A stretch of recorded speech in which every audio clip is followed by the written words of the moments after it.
right? Reg 103 for hotels says that only a certain number of categories you're required to separate out.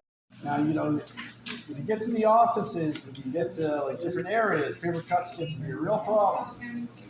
Fill this table. Fill multiple containers. So this is just to give you an idea. Here's another. This is them using J-cloths to wipe off the countertops and stuff. These are disposable. They could be using reusable. They have washing machines to wash the sheets there, right? So why aren't they dash cloths? You don't write this down. She's going to write it down and I'm going to photocopy these.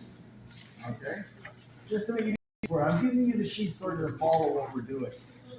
And with the housekeeping, you can all sort of fill in that sheet as we go, because it's larger areas that we more categories.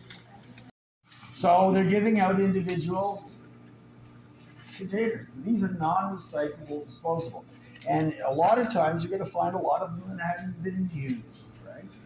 So if you eliminate these single-use materials from the waste stream, you're giving them ideas on how they can reduce.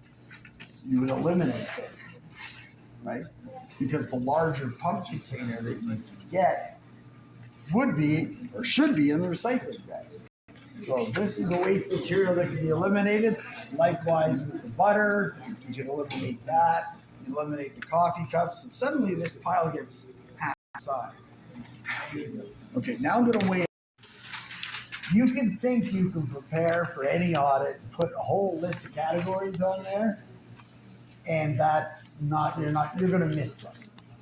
You're just never going to get them all. I've tried it, and most of the people who work for me, they have their own sheets because they like to use sheets that work for them.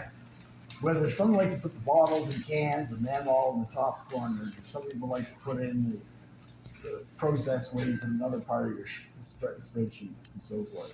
But that's all. That's a personal preference.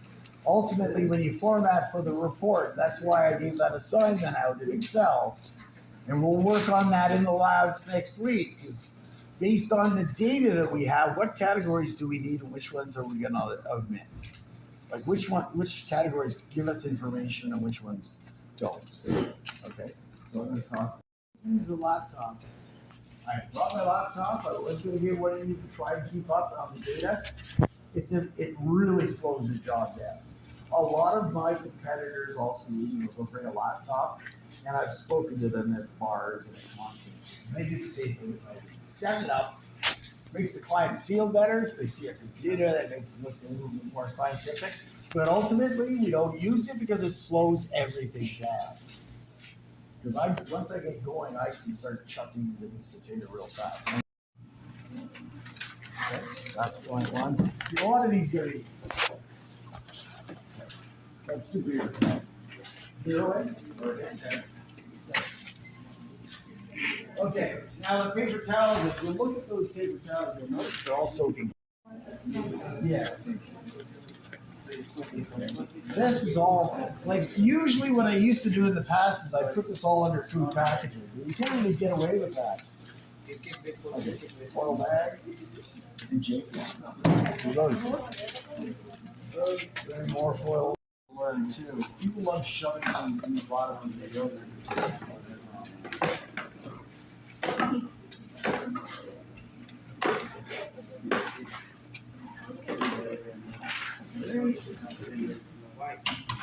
Square juice boxes, the Tetra Packs. These are made by International Paper in the United States, whereas the Tetra boxes are made by Tetra Pak. Two different companies making pretty much the same product. These are multi-layered paper products. The highest quality paper fiber is actually used to make these, so there's a high value commodity. Okay. Got it?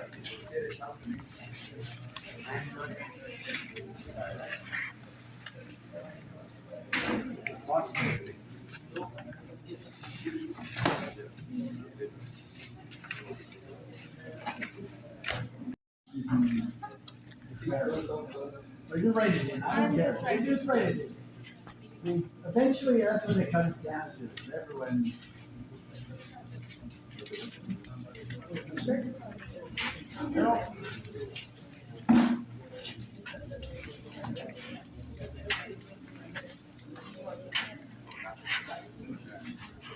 Now, see, those are plastic films.